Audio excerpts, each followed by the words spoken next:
आजचा निकाल आपण पाहिला असेल सर्वांनीच. जे मी सर्वत्र बोलत आलेलो आहे, सगळीकडे जाऊन बोलत आलेलो आहे, हे जे सरकार आहे ते घटनाबाह्य आहे, अनैतिक आहे, बेकायदेशीर आहे, हे आज शिक्कामोर्तब झालेलं आहे. खरं तर पाहिलं असेल आपण, राज्यपालांची जी भूमिका होती, आम्ही सतत सांगत होतो हे राज्यपाल नाही तर भाजपाल आहेत, एका पक्षाची भूमिका चालवत होते, महाराष्ट्राचा अपमान केलाच, छत्रपतींचा अपमान केला. तसंच आपण पाहिलं असेल की ह्या घडामोडींमध्ये सरकार पाडण्यामुळे त्या राज्यपालांचा, तत्कालीन राज्यपाल महोदयांचा एक मोठा हात होता आणि ते दिसून आलेलं आहे. आज खरं तर देशभरात आपण जर पाहिलं असेल तर दोन महत्त्वाचे निकाल आलेले आहेत. एक महाराष्ट्राच्या सत्ता संघर्षाचा आणि दुसरा म्हणजे दिल्लीतल्या देखील सत्ता संघर्षाचा, जिथे देखील तिकडच्या एलजींवर म्हणजे तिकडच्या राज्यपाल महोदयांवर ताशारे ओढलेले आहेत आणि त्यांना देखील एक चौकट दिले काम करण्याची.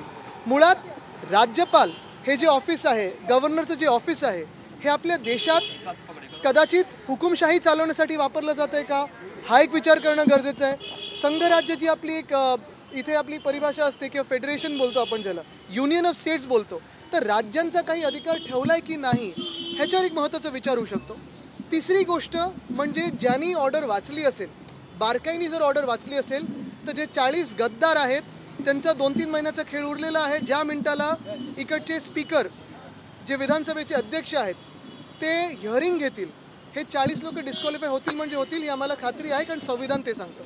परंतु शिंदे गटाकडून म्हणतात की आमचा विजय झाला, आम्ही जिंकलोय, इथे म्हणतात तुम्हाला दिलं नक्की विजय कोणाचा आहे असं बघताय? विजय हा सत्याचा होणार, सत्तेचा नाही, हे मी पहिल्यापासून बोलत आलेलो आहे. आजची ऑर्डर जर आपण पाहिली आणि मला वाटतं ह्याच्यावर आम्ही स्पष्टपणे अजून एक पत्रकार परिषद घेऊन पूर्ण ऑर्डर ही आपल्या समोर ठेवू. विधानसभा अध्यक्ष हे भाजपचे आहेत, त्यामुळे तुम्हाला आत्मविश्वास आहे की आता तुम्ही ठरवायचं की भाजपमध्ये जे सांगत होतं की हे जे काही गद्दारी झाली त्यांच्यात आमचा काही हात नव्हता, आज ज्याप्रमाणे दुसरे मुख्यमंत्री, नाही डीसीएम म्हणजे काय, दुसरे मुख्यमंत्री ते डीसीएम, दुसरे सीएम त्यांच्या बाजूला बसून जसं बोलत होते, आपल्याला सर्वांना माहिती की हात त्याच्या मागे कोणाचा होता.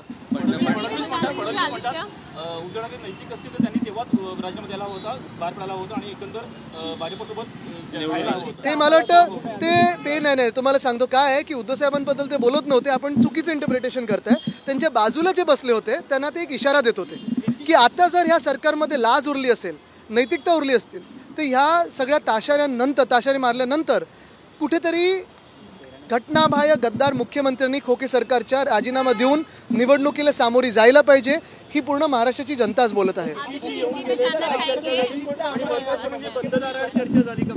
बंद दाराआड नाही, दार ओढलेलं होतं म्हणून आपल्याला वाटलं असेल तसं, पण मातोश्री आपण पाहत असता सगळ्यांसाठी उघडं असतं, खुलं असतं, सगळ्यांचं हे स्थान झालेलं आहे. एक महत्त्वाची गोष्ट आहे, नितीशजी आणि तेजस्वी आज आलेले घरी, जसं मी बिहारला गेलेलो त्यांना देखील भेटलो, तसं आपण पाहिलं असेल की नितीश कुमार साहेब जेव्हा घरी आले, एक महत्त्वाचं आहे की जे पक्ष, जी लोक, जे विचारमंच असतील, ज्यांना ह्या देशात असं वाटतंय की लोकशाही संपत चाललेली आहे, हुकुमशाही वाढत चाललेली आहे, त्याच्या विरुद्ध लढायला, त्या वृत्तीविरुद्ध लढायला सगळे एकत्र येतात. व्हीप आपण पाहिलं असेल, व्हीप हा शिवसेनेचा म्हणजे शिवसेना उद्धव बाळासाहेब ठाकरे आणि सुनील प्रभूजींचं त्याच्यात नाव उल्लेखून दिलेलं आहे. तर मला वाटतं आता जी ऑर्डर आहे त्याच्यात मी टेक्निकल गोष्टींमध्ये जात नाही, ती आपल्यासमोर येईलच. पण महत्त्वाची गोष्ट हीच आहे की पुढची पावलं तर कशी होतील, याच्यात काय घडामोडी होतील, याच्यावर लक्ष देऊन असायला पाहिजे, कारण जे काही हा वादविवाद होता तो संविधानासाठी महत्त्वाचा, देशासाठी महत्त्वाचा.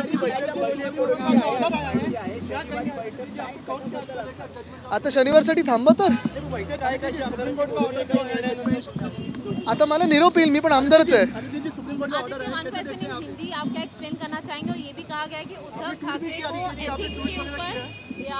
एथिक्स के ऊपर बात करने का कोई अधिकार नहीं है. बिल्कुल, मैंने यही कहा है कि अगर आप की आज की ऑर्डर देखें तो जो मैं कहते आया हूँ कि ये सरकार अनैतिक है, गद्दारों की सरकार है और ये घटना बाह्य सरकार है. ये सरकार आज प्रूव हुई है कि ये गद्दारों की सरकार है और अनैतिक है. अगर कोई भी शर्म इस सरकार में हो, कोई भी नैतिकता सरकार में हो, तो सीएम साहब ने, जो सीएम यानी महाराष्ट्र में करप्ट मैन हुए हैं आजकल के सीएम, तो उन्होंने इस्तीफा देके चुनाव के सामने जाना चाहिए. Lastly, how would you see that Devendra Fadnavis has called that Uddhav Thackeray has no right to talk about ethics because he left the government when he gained vote with alliance with BJP, but he left with NCP and Congress? No, I think the DCM was actually hinting at the person sitting next to him to resign over the intent of the government and of course morality. But I guess the current CM in Maharashtra, who is illegal, he and morality are worlds apart. So I don't think there is any scope for that, but I hope that morality and democracy is supreme.